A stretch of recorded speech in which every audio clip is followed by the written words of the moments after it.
Hi everyone, welcome to May 26th. I'm combining civics and economics with world geography, as today we are going to look at Memorial Day. Memorial Day was held yesterday, and it is an American holiday observed on the last Monday of May, honoring the men and women who died while serving in the U.S. military. And so we're going to look at a few different clips. We're going to look at one from history.com and then Brain Pop. After that, we're going to end with SOL Pass, where I'm just going to show you how you can take some practice test questions for both world geography and civics and economics. But Memorial Day is also the most solemn American holiday, a day to remember those who made the ultimate sacrifice while defending their nation. The Civil War, America's bloodiest chapter. Over 600,000 soldiers killed in action. Almost every community in every state suffered the loss of young men. As the war came to an end, mourners in both northern and southern states began placing flags and flowers on the graves of fallen soldiers. The town of Waterloo, New York is officially credited with starting the holiday. On May 5, 1866, its citizens closed their shops and businesses so that everyone could decorate the graves of the men killed during the war. Then an old war general had an idea. John A. Logan was the leader of a Union Veteran Association. He spearheaded an effort to unite all the decoration services into one national holiday, designating May 30th as Decoration Day.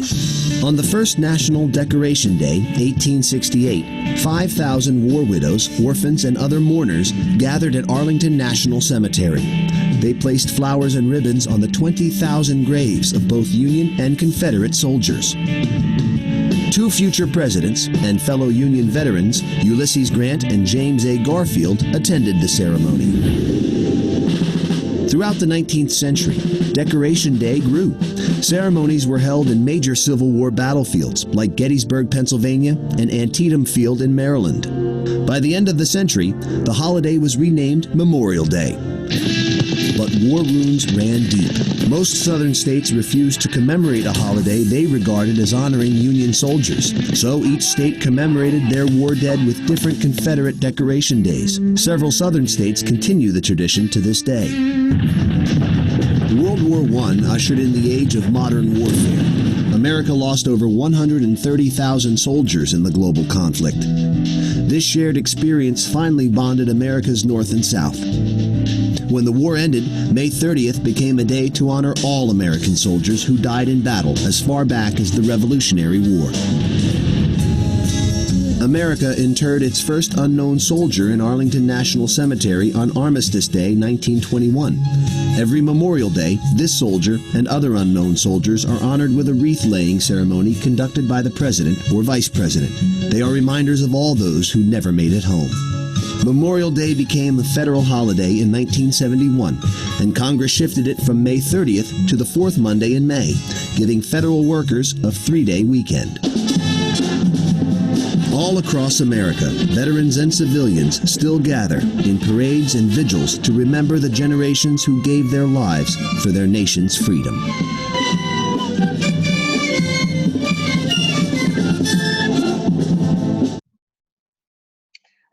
After watching this clip, if you'll go to Brain Pop and log in and type in Memorial Day, you can watch this clip right now and take the quiz and then email me your graded results.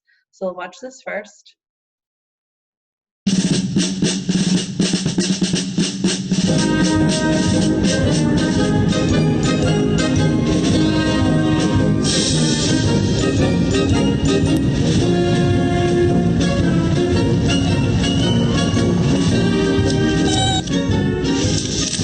Dear Tim and Moby, our school gets Memorial Day off, which is awesome, but can you tell us a little bit about why? Thanks, Mrs. Beatty's class. Memorial Day is a federal holiday recognized by the U.S. government. That's why public schools and lots of businesses close their doors. Just like on Martin Luther King Day, President's Day, and Thanksgiving. These holidays celebrate important people and events in our nation's history. Memorial Day is about remembering American soldiers who've died while serving their country.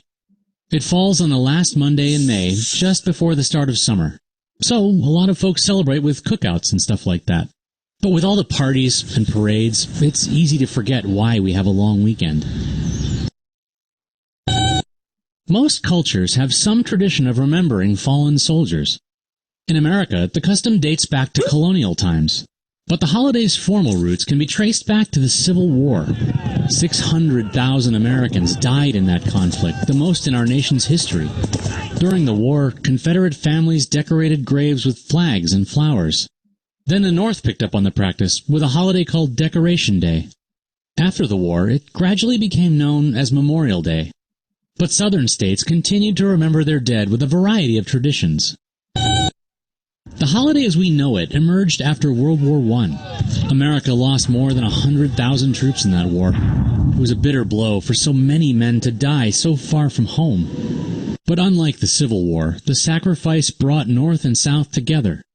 Families from all over the country mourned a common loss. It was also a sign of our growing influence around the world. America began to see itself as a defender of democracy. So, instead of separate holidays from state to state, we started to observe Memorial Day together, as one nation. World War II strengthened that sense of shared purpose. Millions of Americans volunteered to go overseas and fight the Axis powers. We lost more than 400,000 troops in Europe and the Pacific. On the home front, civilians pitched in any way they could. They cut back on purchasing goods that would be useful in the war effort. Some planted victory gardens, growing vegetables for soldiers and civilians. Communities collected scrap metal to be made into arms and ammunition. And any soldiers returning home were treated as heroes. Actually, Memorial Day still wasn't a national holiday. That was established in 1971 during the Vietnam War. Vietnam didn't have the clear objectives of World War II. Many Americans strongly disagreed with our presence there. Their anger was particularly focused on the draft. That was the system for randomly selecting people to serve in the military. Rich or poor, if you were drafted, you had to serve. Vietnam was so unpopular, the government got rid of the draft. Now our armed forces are all volunteer. Anyone who doesn't want to serve doesn't have to. You can't really argue with that system, but it may be the cause of a growing division. In rural areas with few job opportunities, lots of people enlist in the military, while in wealthy cities, recruitment numbers tend to be lower. That means that in times of war, Americans aren't sharing the sacrifices equally. Yep, we've been at war since 2001, even if it doesn't always feel that way. The war in Afghanistan is the longest in U.S. history. There are thousands of American troops still stationed there, and no immediate plans for withdrawing them. On top of that, the U.S. has hundreds of thousands of soldiers in countries all over the world. Most are in peacekeeping and other non-combat roles. Their missions are often dangerous and always demanding. They require months or years away from family and the comforts of home. Quite a contrast to how most of us spend our Memorial Day. Of course, people are free to celebrate however they want. That very freedom is what our servicemen and women fight to protect. Just keep in mind what Memorial Day is really about. More than 1 million Americans have died in uniform. So, take time to pay your respects, even if it's just to spare a thought. There's a national moment of silence at 3 p.m. The President lays a wreath at the Tomb of the Unknowns in Arlington National Cemetery. It's dedicated to those who died on foreign soil and never returned home. Flags are flown at half-staff until noon to mourn the dead, then raised to full height for the rest of the day to honor the veterans who are still with us. Many Americans decorate relatives' graves or attend parades. Totally, showing support for our troops is a good idea any day of the year. Like sending letters and care packages to deployed soldiers.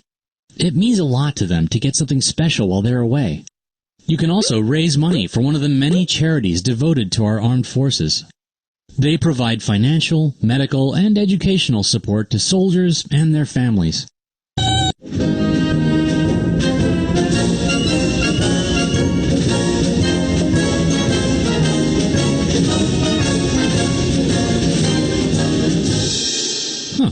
So that's what he's been up to Monday nights. So again, after this, you can take the graded quiz and email me the results. You can also look at other information here if you want to see related reading. You can also look at those links as well. Your learning plan was emailed to your parents today, and so you'll see where I'm going to assign you to go to SOL Pass to log in, and then when you are logged in, you can click right here where it says Released SOL Tests, and click on Social Studies. And if you are in World Geography, you can click on 2014 or 2012 to practice. Civics and Economics, you can also click on 2014 or 2012 to practice. And again, these are just released test questions. Of course, remember, we're not having an SOL test this year, but it's still good just to practice and just to see what questions and facts to know for this year. So if you were to put an answer in, it tells you if it's incorrect. So just know that, again, when you do a lesson like this, it lets you know if you got it correct or not. So try your best with that. But looking back here again, just know that for release tests, it has all of the different subjects. So just know that you can look at these at any time.